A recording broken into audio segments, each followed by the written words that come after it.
ಜಿಲ್ಲೆಯ ಕೆಲವು ರಾಗಿ ಖರೀದಿ ಕೇಂದ್ರಗಳಲ್ಲಿ ರೈತರಿಂದ 2 ಕೆಜಿಯಷ್ಟು ಹೆಚ್ಚುವರಿಯಾಗಿ ರಾಗಿಯನ್ನು ಹಮಾಲಿಗಳು ಶುಲ್ಕವಲ್ಲದೆ ಹೆಚ್ಚುವರಿಯಾಗಿ ಪಡೆಯುತ್ತಿದ್ದು ರೈತರಿಗೆ ಅನ್ಯಾಯವಾಗುತ್ತಿದೆ. ಆದ್ದರಿಂದ ಜಿಲ್ಲೆಯ ಎಲ್ಲ ರಾಗಿ ಖರೀದಿ ಕೇಂದ್ರಗಳಲ್ಲಿ ಮಾರ್ಗಸೂಚಿಯನ್ನು ಅಳವಡಿಸಬೇಕೆಂದು ಕರ್ನಾಟಕ ರಾಜ್ಯ ರೈತ ಸಂಘ ಹಾಗೂ ಹಸಿರು ಸೇನೆ ವತಿಯಿಂದ ಜಿಲ್ಲಾಧಿಕಾರಿಗಳ ಕಚೇರಿ ಮುಂದೆ ಒತ್ತಾಯಿಸಿ ಪ್ರತಿಭಟನೆ ಹಮ್ಮಿಕೊಳ್ಳಲಾಗಿತ್ತು. ಕರ್ನಾಟಕ ರಾಜ್ಯ ರೈತ ಸಂಘ ಹಾಗೂ ಹಸಿರು ಸೇನೆಗೆ ರೈತರು ನೀಡಿದ ದೂರಿನ ಹಿನ್ನೆಲೆ ಜಿಲ್ಲಾಧ್ಯಕ್ಷ ಧನಂಜಯಾರಾಧ್ಯರವರು ಜಿಲ್ಲೆಯ ಕೆಲವು ರಾಗಿ ಖರೀದಿ ಕೇಂದ್ರಗಳಿಗೆ ಭೇಟಿ ನೀಡಿದಾಗ ಅಲ್ಲಿ ಸರ್ಕಾರದ ಮಾರ್ಗಸೂಚಿಗಳನ್ನು ಧಿಕ್ಕರಿಸಿ ಹಮಾಲಿಗಳು ರಾಗಿ ಚೀಲದಲ್ಲಿ 2 ಕೆಜಿ ಹೆಚ್ಚುವರಿಯಾಗಿ ರಾಗಿಯನ್ನು ಪಡೆದು ಒಂದು ಚೀಲಕ್ಕೆ 20 ರು ಹಣವನ್ನು ಪಡೆದು ರೈತರಿಗೆ ಮೋಸ ಮಾಡುತ್ತಿರುವುದು ಕಂಡುಬಂತು. ಆದ್ದರಿಂದ ನಾವು ಈ ದಿನ ಜಿಲ್ಲಾಧಿಕಾರಿಗಳ ಕಚೇರಿ ಮುಂದೆ ಎಲ್ಲ ರಾಗಿ ಖರೀದಿ ಕೇಂದ್ರಗಳಲ್ಲಿ ಮಾರ್ಗಸೂಚಿಯನ್ನು ಅಳವಡಿಸಬೇಕೆಂದು ಜಿಲ್ಲಾಡಳಿತಕ್ಕೆ ಒತ್ತಾಯ ಮಾಡಲಾಗಿದೆ ಎಂದರು. ಈ ವೇಳೆ ಪ್ರತಿಭಟನೆಯಲ್ಲಿ ಕರ್ನಾಟಕ ರೈತ ಸಂಘ ಮತ್ತು ಹಸಿರು ಸೇನೆಯ ಜಿಲ್ಲಾಧ್ಯಕ್ಷ ಧನಂಜಯಾರಾಧ್ಯ, ಸಿರಾ ತಾಲೂಕು ಹಸಿರು ಸೇನೆ ತಾಲೂಕು ಅಧ್ಯಕ್ಷ ಗಿರೀಶ್, ಕಾರ್ಯದರ್ಶಿ ಹನುಮಂತರಾಯಪ್ಪ, ಚಿಕ್ಕನಾಯಕನಹಳ್ಳಿ ತಾಲೂಕು ಅಧ್ಯಕ್ಷ ಮಲ್ಲಿಕಾರ್ಜುನ್ ಮತ್ತಿತರ ರೈತ ಮುಖಂಡರಾದ ಪ್ರವೀಣ್, ರೇಣುಕಮ್ಮ, ಕಲ್ಪನಾ ಭಾಗವಹಿಸಿದ್ದರು. ರೈತ ಚಳವಳಿಗೆ ಯಾತಕ್ಕಾಗಿ ಹೋರಾಟ, ಏನೇ ಬರಲಿ ರಾಗಿ ಖರೀದಿ ಕೇಂದ್ರಗಳಲ್ಲಿ ನಡೆಯುತ್ತಿರುವ ಅಕ್ರಮ ಚಟುವಟಿಕೆ ರಾಗಿ ಖರೀದಿ ಕೇಂದ್ರಗಳಲ್ಲಿ ನಡೆಯುತ್ತಿರುವ ಅಕ್ರಮ ಚಟುವಟಿಕೆ 1.5ರಿಂದ 2 ಕೆಜಿ ಹೆಚ್ಚು ರಾಗಿಯನ್ನು ತೂಕ ಮಾಡ್ತಿದ್ದಾರೆ. ಹಮಾಲಿ ಹೆಸರಿನಲ್ಲಿ 15ರಿಂದ 20 ರೂಪಾಯಿ ಹೆಚ್ಚುವರಿ ಹಣವನ್ನು ವಸೂಲಿ ಮಾಡ್ತಿದ್ದಾರೆ. ಈಗಾಗಲೇ ಜಿಲ್ಲಾಡಳಿತಕ್ಕೆ ಸಾಕಷ್ಟು ಸಾರಿ ಮನವಿ ಮಾಡಿದರೂ ಸಹ ಯಾವುದೇ ಕೇಂದ್ರಗಳಲ್ಲಿ ಅವರು ಸರ್ಕಾರದ ಮಾರ್ಗಸೂಚಿಯನ್ನು ಪ್ರಕಟಣೆ ಮಾಡಿಲ್ಲ. ಬಾಯಲ್ಲಿ ಮಾತ್ರ ರೈತರು 50 ಕೆಜಿ 650 ಗ್ರಾಮ್ ಮಾತ್ರ ತರಬೇಕು ಅಂತ ಹೇಳ್ತಿದ್ದಾರೆ, ಆದರೆ ಪ್ರಕಟಣೆ ಮಾಡಿಲ್ಲ.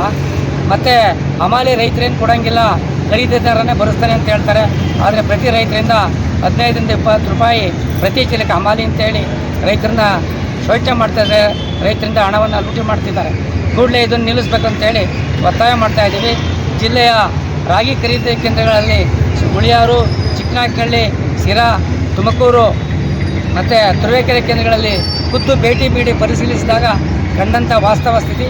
ಈ ಬಗ್ಗೆ ಪರಿಶೀಲನೆ ಮಾಡಿ ಇನ್ನು ಮುಂದಾದರೂ ಎಚ್ಚೆತ್ತು ಜಿಲ್ಲಾಡಳಿತ ರೈತರಿಗೆ ಪ್ರಕಟಣೆ ಮೂಲಕ ಮಾರ್ಗಸೂಚಿಯನ್ನು ತಿಳಿಸಿ ರೈತರಿಗೆ ನ್ಯಾಯ ಕೊಡುವಂಥ ಕೆಲಸವನ್ನು ಮಾಡಬೇಕು ಅಂತೇಳಿ ಈ ಸಂದರ್ಭದಲ್ಲಿ ನಾವು ಜಿಲ್ಲಾಡಳಿತವನ್ನು ಒತ್ತಾಯ ಮಾಡ್ತಾ ಇದ್ದೀವಿ. ನಮ್ಮ ಹೆಸರು? ನನ್ನ ಹೆಸರು ಧನಂಜಯಾರಾಧ್ಯ, ತುಮಕೂರು ಜಿಲ್ಲಾ ರೈತ ಸಂಘದ ಅಧ್ಯಕ್ಷ. ಸೊ ಇದು ರಾಗಿ ಖರೀದಿ ವಿಚಾರದಲ್ಲಿ ಸಾಕಷ್ಟು ಗೊಂದಲಗಳು ಇದಾಗ್ತಾನೆ ಇದೆ.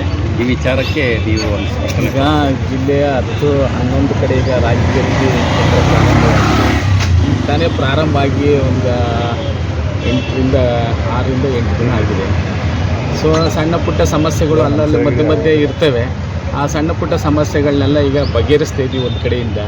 ಸೊ ಏನು ಈಗ ರೈತ ಸಂಘದವರು ನಮಗೆ ಮನವಿಯನ್ನು ಕೊಟ್ಟಿದ್ದಾರೋ ಇದ್ರ ಬಗ್ಗೆ ನಾವು ಎಲ್ಲ ಸೆಂಟರ್ನಲ್ಲೂ ಯಾವುದೇ ರೈತರು ಹಮಾಲಿ ಚಾರ್ಜಸನ್ನು ಕೊಡೋಂಗಿಲ್ಲ ಅಂತಂತ ಹೇಳಿ ನಾವು ಬೋರ್ಡ್ ಹಾಕ್ಸ್ತೀವಿ. ಸೊ ಅವರು ಅದೊಂದು ಡಿಮ್ಯಾಂಡನ್ನು ಕೊಟ್ಟಿದ್ದಾರೆ. ಮತ್ತು ಉಳಿದಂತೆ ಈಗ ಎಲ್ಲ ಕಡೆ ಖರೀದಿ ಪ್ರಕ್ರಿಯೆ ನಡೀತಾ ಇದೆ. ರೈತರದ್ದು ಪ್ರಮುಖ ಆರೋಪ ಏನಂದ್ರೆ ತೂಕದಲ್ಲಿ 50 ಕೆಜಿ ಜೊತೆಗೆ 650 ಗ್ರಾಮ್ ಗೋಣಿ ಚೀಲದ ಒಂದು ತೂಕವನ್ನು ತಗೋಬೇಕು. ಆದರೆ 52 ಕೆಜಿ ತಗೋತಿದ್ದಾರೆ, 1.5 ಕೆಜಿ ಹೆಚ್ಚುವರಿ ತಗೋತಿದ್ದಾರೆ ಅನ್ನೋದು ಆ ಥರದ್ದು ನಮಗೇನು ಸೆಂಟ್ರ್ಗಳಲ್ಲಿ ಈಗ ಏನಂದರೆ ಕೆಲವರೇ 1-2-3 ಜನ ಈ ಥರ ರೈತರು ನಮಗೆ ಹೇಳ್ತಾ ಇದ್ದಾರೆ. ಬಟ್ ನಾವು ಅದಕ್ಕೆ ವೆಯ್ಟ್ಸ್ ಆ್ಯಂಡ್ ಮೆಜರ್ಮೆಂಟ್ಸ್ ಡಿಪಾರ್ಟ್ಮೆಂಟ್ನವ್ರಿಗೂ ಸಹ ಒಂದು ಆದೇಶ ಹಾಕಿದ್ದೀವಿ. ಸೊ ಅವರು ಪ್ರತಿ ವಾರಕ್ಕೆ 1-2 ಸರಿ ಫ್ರೀಕ್ವೆಂಟಾಗಿ ಅಲ್ಲಿ ಖರೀದಿ ಕೇಂದ್ರಗಳಿಗೆ ಭೇಟಿ ನೀಡಬೇಕು. ಸೊ ಅಲ್ಲಿ ತೂಕ ಮತ್ತು ವ್ಯತ್ಯಾಸದಲ್ಲಿ ಏನಾದರೂ ಸಮಸ್ಯೆ ಇದ್ದರೆ ಅದನ್ನ ಬಗೆಹರಿಸಬೇಕು. ಸ್ಕೇಲಲ್ಲಾಗಲಿ ಇನ್ನೊಂದಾಗಲಿ ಆ ಥರ ವ್ಯತ್ಯಾಸ ಇತ್ತು ಅಂತಂದರೆ ಅದನ್ನ ಸರಿಪಡಿಸ್ಬೇಕು ಅಂತೇಳಿ ನಾವು ತೂಕ ಮತ್ತು ಮಾಪನ ಶಾಸ್ತ್ರ ಇಲಾಖೆಯವ್ರಿಗೂ ಸಹ ನಾವು ಜಿಲ್ಲಾಧಿಕಾರಿಗಳಿಂದ ಒಂದು ಆದೇಶ ಮಾಡಿದ್ದೇವೆ. ಮತ್ತು ತಹಸೀಲ್ದಾರ್ಗಳ ಎಲ್ಲ ತಾಲೂಕು ತಹಸೀಲ್ದಾರ್ಗಳನ್ನ ಆಯಾ ಖರೀದಿ ಕೇಂದ್ರಗಳಲ್ಲಿ ಸೂಪರ್ವಿಷನ್ ಮಾಡಲಿಕ್ಕೆ, ಗುಣಮಟ್ಟ ಮತ್ತು ಅಲ್ಲೇನಾದ್ರು ರೈತರ ಸಮಸ್ಯೆ ಇತ್ತು ಅಂತಂದರೆ ಅದನ್ನು ಕೂಡಲೇ ಬಗೆಹರಿಸಲಿಕ್ಕೆ ಜಿಲ್ಲಾಧಿಕಾರಿಗಳಿಗಾಗಲಿ ಆದೇಶವನ್ನು ಹಾಕಿದ್ದಾರೆ. ಸರ್ಕಾರಿ ನಿಯಮಗಳ ಪ್ರಕಾರ ಸರ್ ಎಷ್ಟು ಒಂದು ಚೀಲ ಎಷ್ಟು ತೂಕ ತಗೋಬೇಕು? ಸರ್ಕಾರಿ ನಿಯಮದ ಪ್ರಕಾರ ಅಂದರೆ ಈಗ ಗೋಣಿ ಚೀಲದ ತೂಕ ಇರುತ್ತೆ 580 ಗ್ರಾಮ್, 580 ಗ್ರಾಮ್ ಇರುತ್ತೆ. 580 ಗ್ರಾಮು ಅದು ಗೋಣಿ ಚೀಲದ ತೂಕ ಏನಿರುತ್ತೆ ಅದು ತಗೋಬೇಕು ಅಂತಿರೋದು. ಅಷ್ಟು ಬಿಟ್ಟರೆ ಇನ್ನು ಯಾವುದೇ ರೀತಿ 50 ಈಗ ಮಾಯಿಶ್ಚರ್ ಇರಬಾರ್ದು, ಕಲ್ಲು ಮಣ್ಣು ಎಲ್ಲ ಫಾರಿನ್ ಮೆಟೀರಿಯಲ್ಸ್ ಅಂತ ಬರ್ತವೆ, ಕಲ್ಲು ಮಣ್ಣು ಇರಬಾರ್ದು. ಬಟ್ ಈಗ ಕಪ್ಪು ಮತ್ತು ಒಂದ್ ನಿಮಿಷ ಕೆಂಪು ಗಿರೀಶ್. ಲಾರಿ ಕಪ್ಪು ಈಗ ಈಗ ರಾಗಿ ಏನಾಗುತ್ತೆ ಅಂದರೆ ಗುಣಮಟ್ಟ ನಾವು ಕಲ್ಲು ಮಣ್ಣು ಚೆನ್ನಾಗಿತ್ತು ಗುಣಮಟ್ಟ ಇತ್ತು ಅಂತ ತಗೊಳ್ತಾ ಇದ್ದಾರೆ. ಸೊ ಯಾರೂ ಆ ಥರ ರಿಜೆಕ್ಟ್ ಮಾಡಿಲ್ಲ, ಇವರೇನು ಅದನ್ನು ಹೇಳ್ತಾ ಇದ್ದಾರೆ, ಬಟ್ ನಮ್ಮಲ್ಲಿ ಎಲ್ಲೂ ಆ ಥರ ರಿಜೆಕ್ಟ್ ಮಾಡಿಲ್ಲ. ಸೊ ನಾವು ಈಗ ಜನಕ್ಕೆ ಕೊಡಬೇಕಲ್ಲ, ಪಡಿತರ ಚೀಟಿಗಾರರು ಕೊಡಬೇಕಲ್ಲ, ನಾವು ಗುಣಮಟ್ಟ ತಗೊಳ್ಳೇಬೇಕು. ಮತ್ತು ಸರ್ಕಾರಕ್ಕೆ ನಾವು ಯಾಕೆಂದರೆ ಈಗ ಗುಣಮಟ್ಟ ಬಿಟ್ಟು ತಗೊಳ್ಳೋಕ್ಕೂ ಆಗಲ್ಲ. ಸೊ ಅದಕ್ಕೆ ಸಾಕಷ್ಟು ಜನ ರೈತರು ಒತ್ತಡ ಹಾಕ್ತಾರೆ, ತಗೊಂಬಂದಿದ್ದೀವಿ ತಗೊಳ್ಳೇಬೇಕು ಅಂತೇಳಿ. ನಾವು ಅಂಥವು ಮುಲಾಜಿಲ್ಲದೆ ರಿಜೆಕ್ಟ್ ಮಾಡಿ ಚೆನ್ನಾಗಿರೋ ಗುಣಮಟ್ಟದ ತಗೊಳ್ಳಿ ಅಂತ ಹೇಳಿ. ಸರ್, ಈಗ ಒಂದು ಚೀಲದ ನೆಟ್ weight ಏನಿದೆ 50 kg ಪ್ಲಸ್ 650 ಎಷ್ಟು ಅಂತ ಕರೆಕ್ಟಾಗಿ ಒಂದು 680 ಗ್ರಾಮ್ ಒಂದು ಚೀಲದ ವೆಯ್ಟ್ ಏನಿರುತ್ತೆ ಅದನ್ನು ಕೊಡಬೇಕು ಅಂತ ಅಲ್ಲ, ಅವರು ರೈತರು ತರಬೇಕಾದ್ರೆ ಎಷ್ಟು ತರಬೇಕು? ಅವ್ರ ಚೀಲ ನಾವು ತಗೊಳ್ಳಲ್ಲ. ಅಲ್ಲ ಸರ್, ಅವರೇ 51.5 kg ತೂಕ ಮಾಡ್ಕೊಂಡು ತೂಕ ಆದ್ಮೇಲೆ ಗೋಣಿ ಚೀಲಕ್ಕೆ ಡಂಪ್ ಮಾಡ್ತಾರೆ. ಯಾರು ರೈತರ ಕಡೆಯಿಂದನೇ 51.5 kg ತೂಕ ಮಾಡಿಸ್ಕೊಂಡ್ ಬರ್ತಾ ಇದ್ದಾರೆ ಅವರೇ 51.5 kg ನಾವು ತೂಕ. ಅದು ಈಗ ನಾವು ಯಾರು ಹೇಳಿಲ್ವಲ್ಲ, ನಮ್ಮ ಸರ್ಕಾರದ ನಿಯಮದಲ್ಲಿ ಏನಿದೆ. ಕೇಂದ್ರಗಳಲ್ಲಿ ಎಷ್ಟು ತರಬೇಕು ಸರ್? ಈಗ ರೈತರು ಎಷ್ಟು ತರಬೇಕು ಮಾರಾಟ ಮಾಡಿ? ಅಲ್ಲಪ್ಪ, ಈಗ ನಮಗೆ ನೀವು 10 ಕ್ವಿಂಟಲ್ ಅಂದರೆ 10 ಕ್ವಿಂಟಲ್ ತರಬೇಕು ಅವರು. ಈಗ 50 kg ನ ಸರ್? ಅದೇನು ಹೇಳ್ತೀವಲ್ಲ, ಒಂದು ಚೀಲದ ತೂಕ 50 kg. ಅಂದರೆ ನಮ್ಮಲ್ಲಿ ಯಾರು ಕೇಳ್ತಾ ಇಲ್ಲ. ಈಗ ಏನಂದರೆ ಹಿಂಗೆ ಅಲ್ಲೇ ಹೇಳ್ತಾರಂತೆ ಇಲ್ಲಿ ಹೇಳ್ತಾರಂತೆ ಅಂತ ಅದಕ್ಕೆ ಯಾವುದೇ ರೀತಿಯಾದಂಥ ಪ್ರೂಫ್ ಇಲ್ಲ. ಈಗ ಇಡೀ ಜಿಲ್ಲೆಯಲ್ಲಿ ಈಗ ಆಲ್ಮೋಸ್ಟ್ ಒಂದು 12,000 ಕ್ವಿಂಟಲ್ ಖರೀದಿ ಮಾಡಿದ್ದೀವಿ.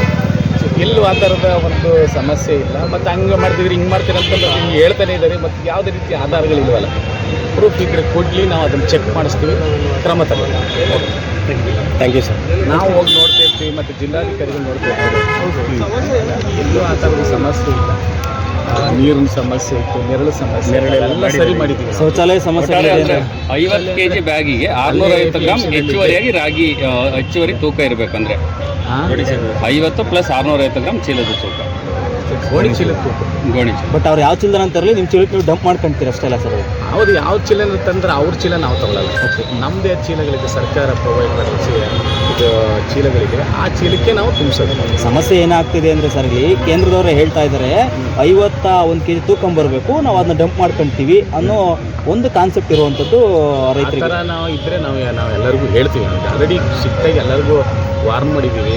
ಸೊ ಎಲ್ಲ ಖರೀದಿ ಅಧಿಕಾರಿಗಳಿಗೂ ಯಾವುದೇ ರೀತಿ ರೈತರಿಂದ ಗಲಾಟೆ ಆಗದಿರ್ತಾರ, ರೈತರಿಂದ ದೂರ ಬರೋದ್ರಿಂದ ನೀವು ಖರೀದಿ ಮಾಡಬೇಕು ಅಂತ ನಾವು ಹೇಳಿದ್ದೀವಿ. ಆ ಥರ ದೂರ ಇದ್ದರೆ ನಾವು ಚೆಕ್ ಮಾಡ್ತೀವಿ, ಪರಿಶೀಲನೆ ಮಾಡಿ ನಾವು. Okay sir, thank you sir.